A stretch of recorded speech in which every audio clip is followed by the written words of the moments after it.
Merci beaucoup, chère Chiara Tamburini, d'avoir organisé cette journée qui est importante.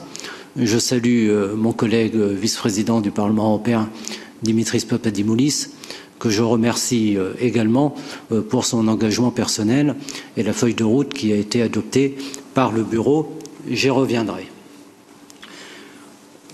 Le titre de notre réunion de cet après-midi, c'est pourquoi le passé compte-t-il encore aujourd'hui? Et nous devons tous faire l'effort de parler très simplement sur des sujets d'une extraordinaire complexité. Et peut-être dire d'emblée qu'il y a un fil tendu entre l'histoire de l'esclavage, mais aussi l'histoire du nazisme et les défis auxquels l'Union européenne est confrontée aujourd'hui.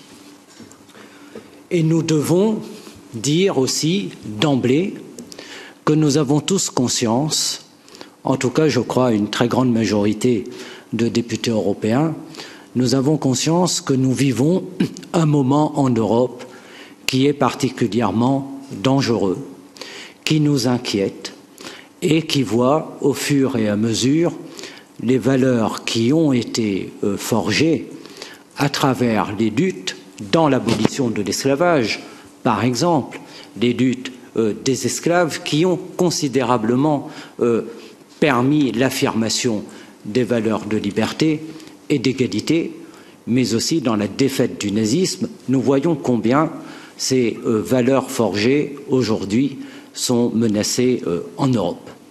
Et nous sommes particulièrement inquiets de la résurgence dans beaucoup de pays européens du nationalisme, de la montée du racisme, de la montée de la xénophobie et de la mise en cause des droits fondamentaux.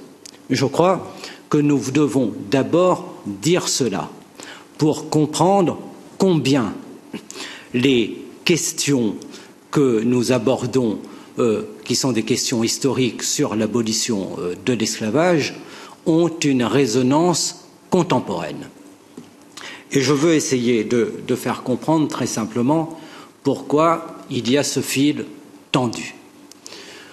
Lorsque l'esclavage est mis en pratique en temps de paix, il va se fonder sur la création d'une supériorité civilisationnelle fantasmée.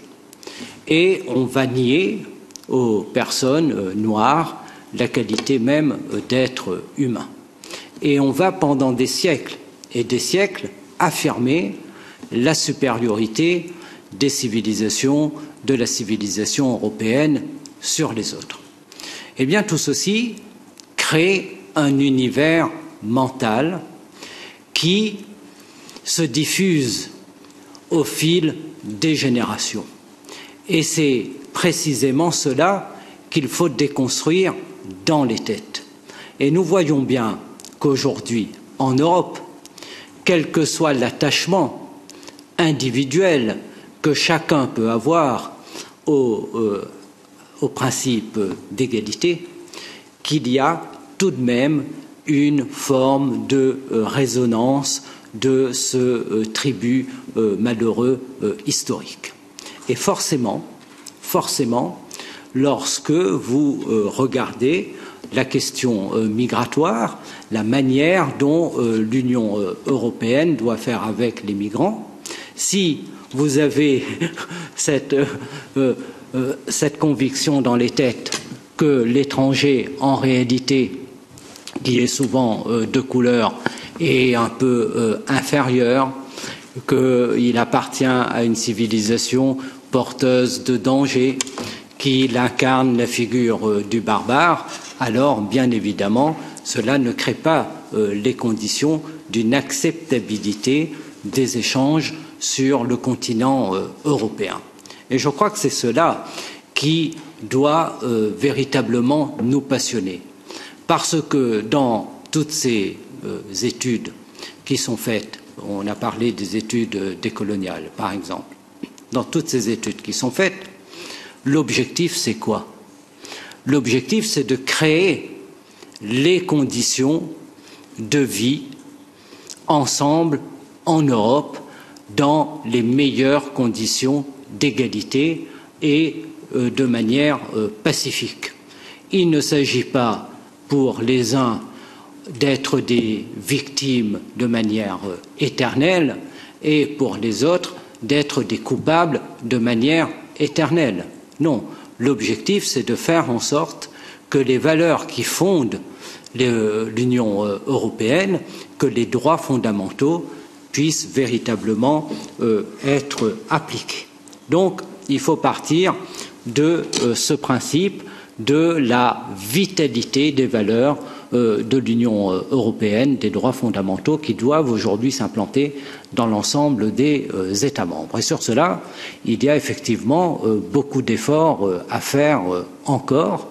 Et je crois que la Commission européenne, comme le Bureau du Parlement européen, ont accompli un pas significatif en appelant les États aujourd'hui à agir contre le racisme structurel qui continue à être au cœur de nombre de sociétés européennes. Et véritablement, les institutions européennes doivent aujourd'hui agir pour que les États mettent en œuvre des plans d'action sur ce plan. Du côté du Parlement européen, je veux dire que la résolution que nous avons adoptée à l'occasion de l'assassinat de George Floyd est une résolution extrêmement importante. Et je veux dire à Dimitris Papadimoulis que notre Parlement européen, pour la première fois dans l'histoire, a, en tant qu'institution européenne, reconnu que l'esclavage est un crime contre l'humanité. Cela est un peu passé sous les radars et un peu passé sous les radars aussi des services de communication du Parlement européen. Je le regrette profondément. Mais nous devons aujourd'hui continuer à agir. Vous savez, nous avons été ensemble à l'origine de cette proposition et elle a eu, je peux vous le dire, une résonance considérable dans le monde entier, aussi bien aux États-Unis qu'au Canada, que dans des pays africains. Et la reconnaissance de l'esclavage comme crime contre l'humanité, qui avait été crime qui avait été reconnu par la France par la loi Taubira, mais l'Union européenne, il n'y a pas d'autre pays européen, peut-être un seul autre qui l'a fait, mais il n'y a pas d'autre pays européen qui l'a fait. Donc c'est extrêmement important. Et aujourd'hui, nous attendons, cher Dimitris, que le président du Parlement européen s'adresse au Conseil pour lui demander de procéder à la même proclamation. Mais notre résolution était accompagnée d'une deuxième proposition, c'est de faire en sorte qu'il y ait une vraie journée européenne de célébration des abolitions de l'esclavage, et nous avons retenu la date du 2 décembre. Et là encore, nous avons eu, j'ai reçu le courrier de la présidente de la Commission, Ursula von der Leyen, que j'ai adressé au président Sassoli, qui indique que la Commission européenne est évidemment prête à mettre en œuvre cette journée européenne, mais qu'il faut que le Conseil européen délibère. Et là encore, cher Dimitris, nous attendons que le président Sassoli adresse un courrier à Charles Michel pour demander au Conseil européen de bien vouloir délibérer de la même manière que le Parlement européen. Je crois que c'est important. Il y a un an, nous avions organisé également une conférence le 2 décembre et le président Charles Michel avait participé à notre réunion. Donc j'y vois un signal extrêmement positif. J'ai encore une minute. Je crois que pour le Parlement européen, comme la feuille de route le montre, il est très important aujourd'hui de faire vivre la diversité. Parce que nos assemblées, nos institutions européennes sont aussi à conditionné un peu par cette histoire qui est celle de l'inégalité et des discriminations. Et vous avez peu, en réalité, très peu de diversité dans les institutions européennes, aussi bien à la Commission européenne qu'au Conseil qu'au Parlement européen. Je sais l'engagement de la DG Perse en ce sens et je crois qu'il est important effectivement de continuer. C'est vrai aussi au niveau de la représentation politique parce que l'Union européenne est diverse et elle doit pouvoir se voir telle qu'elle est dans un miroir qui n'est pas déformant et qui corresponde exactement à la réalité de la sociologie des sociétés européennes aujourd'hui. Je viens d'une île, vous le savez, l'île de la Réunion, qui n'est pas dans l'Atlantique, mais qui est dans l'océan Indien. Donc je dis aux chercheurs que l'histoire de l'esclavage, ce n'est pas seulement la traite négrière transatlantique. L'esclavage s'est aussi accompli dans l'océan Indien avec la traite négrière à l'île de la Réunion qui a duré 3 siècles et nous voyons que nos sociétés qui sont des sociétés issues de l'esclavage et de la colonisation restent profondément marquées par les inégalités héritées de cette histoire.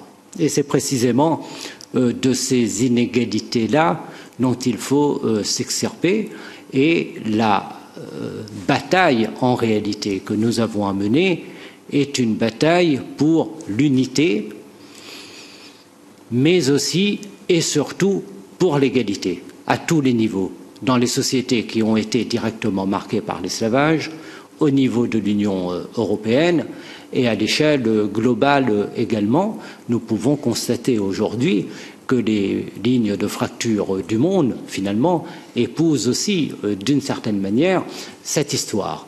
Car c'est une histoire profondément européenne qui a permis, il est vrai, à l'Union européenne d'avoir un essor considérable. Et lorsqu'on dit que c'est une histoire européenne, je crois que quasiment aucun pays européen ne peut dire qu'il a échappé aux bénéfices de ce crime contre l'humanité. On cite toujours les pays du Sud et là-dessus, il y a un travail énorme à faire au niveau des chercheurs pour comprendre en quoi l'esclavage a aussi participé dans les sociétés de pays du Nord. Je pense ou alors dans des pays comme la Suisse, qui ne sont pas dans l'Union européenne, mais qui ont joué un rôle également, mais je pense aux pays du Nord, comme le Danemark, comme la Suède, qui ont été aussi concernés par ce commerce. Donc l'enjeu, pour terminer, l'enjeu est aussi un enjeu sur la connaissance, parce que le racisme grandit dans l'ignorance, et dans l'ignorance de cette histoire. Et il faut faire des efforts considérables à tous les niveaux pour renforcer la connaissance, pour renforcer la connaissance sur cette histoire de l'esclavage. Je terminerai par un seul mot, qui est celui de André Gide, qui dit que moins le blanc est intelligent, plus le noir lui paraît bête. Eh bien, je crois qu'effectivement, plus on gagnera en connaissance et plus nous serons tous intelligents et plus le racisme sera éloigné de nous. Merci. Thank you so much, Mr. Romario, for setting the political scene so well and effectively, namely on the European. Merci beaucoup d'avoir présenté de façon si éloquente les perspectives européennes.